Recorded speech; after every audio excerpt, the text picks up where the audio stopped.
Compare বা তুলনা করলে আমরা কোয়ালিটি সম্পর্কে সচেতন হতে পারি, আমাদের কনসেপ্ট ক্লিয়ার হয় এবং অনেক ভুল ধারণা ভেঙে যায়। আর এ কারণেই ভারতীয় ভাষার হাত ধরে যারা ভারতীয় সাহিত্যের ইতিহাসকে জানতে চায়, তার সম্পূর্ণ চেহারা সম্পর্কে একটা পরিষ্কার ধারণা পেতে চায়, তারা প্রথমেই অন্যান্য ভারতীয় ভাষার ইতিহাসকে জানতে চেষ্টা করবে। এক্ষেত্রে আমাদের তামিল ভাষার সাহিত্যের ইতিহাস প্রথমেই জানা প্রয়োজন, কারণ যতগুলি ভারতীয় ভাষায় সাহিত্য রচনা হয়েছে তার মধ্যে তামিল ভাষায় লেখা সাহিত্যের ইতিহাস সবচেয়ে পুরনো। এটি প্রায় 2000 বছরের বেশি পুরনো। তামিল ভাষার লেখক মহাকবি ভারতী বা সুব্রহ্মণ্য ভারতী সবচেয়ে প্রভাবশালী কবি ছিলেন বলে মনে করা হয়। তিনি প্রাচীনতম কবি, এটাও অনেক গবেষক মনে করেন। তিনি তার মৌলিক চিন্তার মাধ্যমে নিজস্বতার ছাপ রেখে গেছেন, যার মাধ্যমে আমরা তামিল ভাষার মানুষের সেই সময়ের মনস্তত্ত্বকে বা তাদের অনুভূতি সম্পর্কে ধারণা পেতে পারি।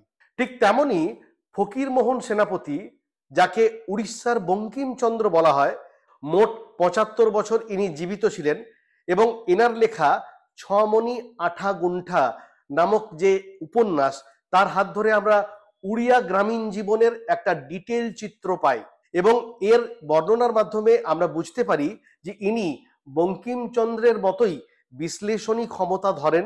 অর্থাৎ আমাদের বক্তব্য হলো, ভারতীয় সমাজের সম্পূর্ণ চেহারাকে জানতে গেলে শুধুমাত্র নিজের পরিচিত ভাষার সীমার মধ্যে থাকলেই হবে না, বা নিজের পরিচিত ভাষার ইতিহাসকে জানলেই হবে না, অন্যান্য ভারতীয় ভাষার প্রাচীন ইতিহাসকেও জানা দরকার।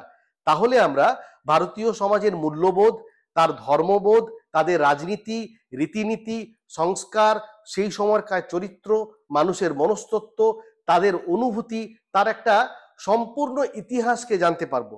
না হলে শুধুমাত্র নিজের পরিচিত ভাষার মাধ্যমে যদি আমরা জ্ঞান নিই, তাহলে অনেক ভুল ধারণা বা ভুল কনসেপ্ট আমাদের মধ্যে থেকে যাবার সম্ভাবনা রয়েছে। এ কারণেই আমার মনে হয় অন্যান্য ভারতীয় ভাষাকে পড়ার ও জানার প্রয়োজন, যদি আমরা ভারতীয় সমাজের সম্পূর্ণ চেহারাকে বা ভারতীয়দেরকে ভালো করে জানতে চাই। আসলে আমরা যদি জোনাল লিটারেচারের কনসেপ্ট থেকে বাইরে গিয়ে সাহিত্যকে ইন্ডিয়ান লিটারেচার হিসেবে বিশ্বের সামনে রাখতে চাই, তাহলে এই ইন্ডিয়ান লিটারেচারে কনভার্ট করতে গেলে আমাদের প্রথমেই প্রয়োজন জোনাল কনসেপ্টের বাইরে গিয়ে সমগ্র ভারতকে এক চোখে দেখা। না হলে একটা সাহিত্য জোনাল লিটারেচার হিসেবেই থেকে যাবে, সে সম্পূর্ণ ভারতকে রিপ্রেজেন্ট করতে পারবে না।